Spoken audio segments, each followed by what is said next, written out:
फायदा।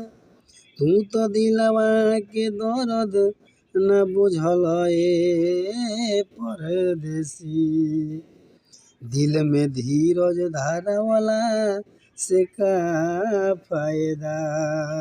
एक बिरहन कहतरी अपने सैया जी से, एक जानी के सैया परदेश में बाड़े, होली में घरे नहीं खान आवत।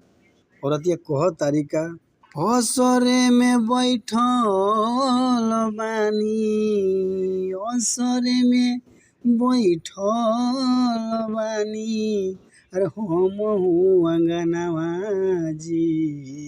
सैया बिना बाउर लागी फागुन के महीनावा जी।